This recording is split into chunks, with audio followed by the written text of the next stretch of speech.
So are your wrists gonna roll over? Can you keep that palm up, palm down position forever? It worked for Ted Williams. I think it'll work for you too. So what do you think? Is that fact or is that fiction? What do you think with palm up, palm down? Is that fact? Is that fiction? Hey, it's Coach Justin from Ultimate Baseball Training. Welcome back to another video. And in this video, we're switching things up a little bit. I'm gonna call this fact or fiction. And what I'm gonna do is I'm gonna share with you 5 hitting tips that you've probably heard throughout your baseball career at one point or another. And what I'm gonna do is I'm gonna break down each tip and I'm gonna let you know if it's fact or fiction. In other words, I'm gonna let you know if it's a good tip or if maybe it's not such a good tip and maybe you should substitute that tip for, thinking about something else. So I really think you're gonna enjoy today's video. A little different. If you're excited for it, please hit the thumbs up button right now. Turn that thumbs up button blue. I'd really appreciate that. And subscribe to the channel so you don't miss any of our upcoming videos. But without further ado, let's jump into this one. All right, so the first hitting tip you've no doubt heard at some point or another is get your front foot down early. So what do you think? Is that fact or is that fiction? Well, if you've been watching my channel for any length of time, you know that that is fiction. That's false. You do not want to get your front foot down early. I think that getting your front foot down early really has a tendency to disrupt hitters' timing and their rhythm and any sort of momentum that they've created. And I think coaches who have, told you maybe get your front foot down early, their heart is in the right spot, okay? It's in the right place. They're basically just trying to get you ready to hit. They're trying to help you with your timing. They want to see you have success on the field. But the problem is, I think when hitters take this too literally and they think about, I need to get my front foot down really, really early. And what that does is, again, it disrupts any sort of rhythm or timing or momentum that you've generated. It's almost like, you load and you start things, but then you get that front foot down early and then you stop things and then you've got to restart. So I don't think that that's a good plan. I think you should time the fastball and adjust to anything else. And I really think ideally what you want to do is you want to get your front foot down on time. Not early, not late. You want to get it down on time. What I mean by on time is you load and you stride, and let's assume this is a fastball. I load and I stride, and when my front foot hits the ground, I can immediately go into my front heel drops and I start the rotational part of my swing. There's no hesitation, there's no start and stop. It's one smooth load, stride, swing, not load, stride, stop everything, then restart everything, right? There's no hesitation. So don't get your front foot down early. Try to get it down on time. And last thing I'll leave you with on this tip is maybe think about getting your front foot up early. What I mean by that is, too many times I think hitters really rush their load and they load too quickly. I recommend having a nice, slow, smooth, controlled load and get going early, especially with guys that throw a little bit harder. Get everything going early, not quicker, just early. Get that front foot up in the air, because I'm over exaggerating here, but when your foot's in the air, this is where I'm analyzing the pitch. I'm picking up the pitch. I'm deciding, okay, is that a pitch I'm swinging or is that a pitch that I'm taking? You're seeing what pitch is coming out of the hand. You're seeing if it's a ball or a strike. So really, when your foot is in the air, that's where you're analyzing and decision making, right? So get your front foot up early so you allow yourself to really see the ball well and make a good decision. And then when you are proceeding with your swing, then I think it's important, get that front foot down on time. Don't get it down early. The next tip I know you've heard before is palm up, palm down. What do you think with palm up, palm down? Is that fact? Is that fiction?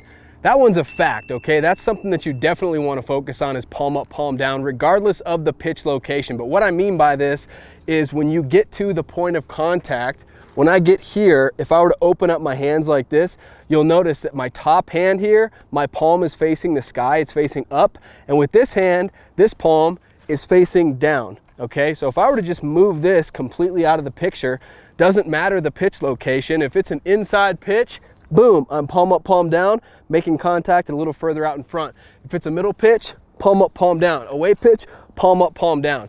What palm up, palm down does is it really allows you to get your bat on plane with the pitch really, really early, because my hand's already palm up, palm down. My bat's already on plane with the pitch here, so my timing doesn't have to be perfect, okay? And it keeps my bat on plane with the pitch for a longer period of time. I would really encourage you to overemphasize after you make contact with the ball, okay? As you're driving through the ball and getting extension, really focus on maintaining that palm up, palm down position for as long as possible. What you don't want to do is hit the ball here and then immediately after contact, roll your wrists like this. See how my hands are no longer palm up, palm down? What else did you notice? My bat instantly came off plane with the pitch as soon as this roll happens. So are your wrists gonna roll over? Can you keep that palm up, palm down position forever? No, eventually in your swing, your wrists are gonna roll, but delay that process. Drive through the ball, keep your hands palm up, palm down. Let's talk about the next tip you've probably heard before, and that is have a level swing. Let's talk about a level swing. So obviously, when you hear the word level, what do you think? You think flat, right? Level. Well, the problem with having a flat swing is the pitch coming exactly on a flat trajectory? Right? The pitch is coming in from the pitcher's hand. Is it flat when it comes in, or is it coming in on an upward plane, or is it coming in on a downward plane? It's coming in on a downward plane, right? It's ever so slightly. It's not like this, obviously, right? But the pitcher's on a mound, so he's already taller than the batter's box area, and most pitchers throw overhand. So they're gonna throw it down into the strike zone for it to be a strike. Okay, so if the pitch is coming in on a downward trajectory, it really doesn't make a whole lot of sense if something's coming in downward for us to be swinging on a level plane like this, because we only have one point of intersection. Our timing has to be perfect to hit that baseball, right? So you don't want to swing level. Really what you want to do to maximize your chances of success is you want to match that plane of the pitch the best that you absolutely can. All right, so if the pitch is coming on a slightly downward angle, your bat is actually going to be traveling on a slight upward angle, okay? So my bat, it's not a huge uppercut, but my bat is going to be working slightly up if the ball's working slightly down. Okay, but the worst thing you want to do is have a level swing, or even worse than that, you definitely don't want to be chopping down and swinging down like this, because then you've got the ball coming down and your swing coming down. That's not a recipe for success. So you don't want to swing level to the ground. You can maybe think level to the ball if that works, but I just want you to understand it's not a perfectly level swing. Your swing is actually not a huge uppercut, but gonna have a slight upward trend to it. The next one is don't drop your back shoulder. This one kind of ties into the previous tip. So we talked about, a lot of people say, well, you want to have a level swing, and they also say, you kind of want your shoulders to be level, don't drop that back shoulder. Is that fact or is that fiction?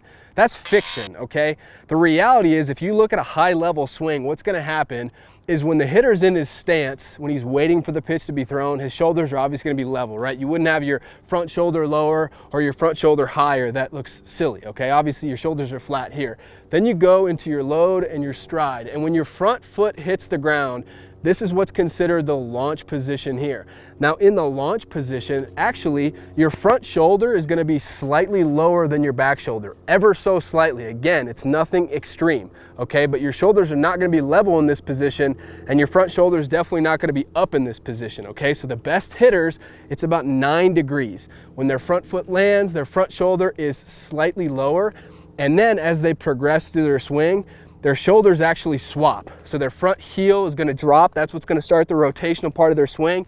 And when they get to the point of contact, their back shoulder, I mean, look at this angle. This is the perfect camera angle for you to see. My back shoulder is definitely lower than my front shoulder, right? You see that angle that I'm making? It would be impossible for me to square this ball up if somehow my shoulders were completely level like this. So yes, you do have a little bit of drop with your back shoulder. Your back shoulder will be lower at the point of contact. Just make sure that you're not, dumping your barrel and getting disconnected like this. This is too much, right? This is obviously not a powerful hitting position. So if you're doing that, yeah, that's dropping your shoulder in a negative way. But at the point of contact, if your back shoulder's lower than your front shoulder, that's a good thing. All right, and the last tip in today's fact or fiction video is the hips lead the way. Is that fact? Is that fiction?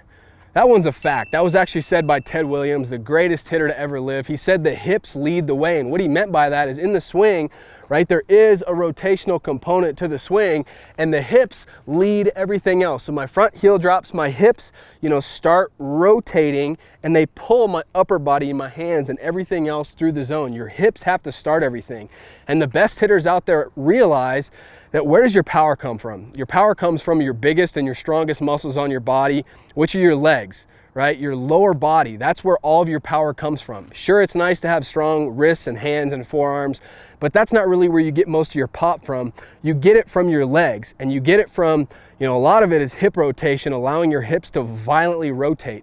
And you'll notice I don't talk a ton about hands on this channel in my videos because I think that a lot of the times the hand stuff, your hands almost go along for the ride. It's really your lower half that leads the way. Okay, so you load and you stride, you get into a good launch position. Obviously you're not freezing like this, it's one fluid motion, but you get into a good launch position, your front heel drops and your hips lead the way and they're violently rotating, and that's what pulls everything else through the zone. Your hips violently rotating. People talk about squashing the bug with your back foot. I'm not artificially turning this back foot like this. My hips are leading the way. My hips are pulling, literally pulling as I rotate.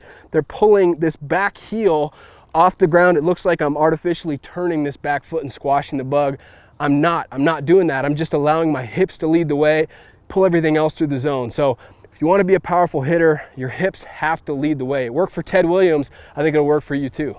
If you like this video, please hit that like button. I'd really appreciate that, and it helps out the channel. Subscribe to the channel, that way you never miss any of our upcoming videos. And hitters, go download the free contact point checklist that I put together for you, okay? If you're interested in raising your batting average, if you want to drive in more runs, if you want to improve your bat speed, your exit velocity, your power, if you want to have a smooth and quick and effortless and powerful swing, this free contact point checklist is going to help you get there, and it's 100% free. Download it by clicking on the link down below in the description or the comment section. Go grab that now. Thanks for watching this video, and I'll see you next time.